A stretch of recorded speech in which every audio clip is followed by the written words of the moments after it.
Первый этап подготовки барбекю — это хороший костер в мангале.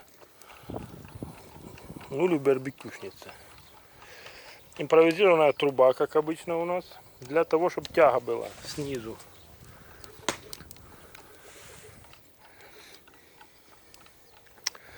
Следующий этап будет формирование углей, потому что на огне нельзя готовить.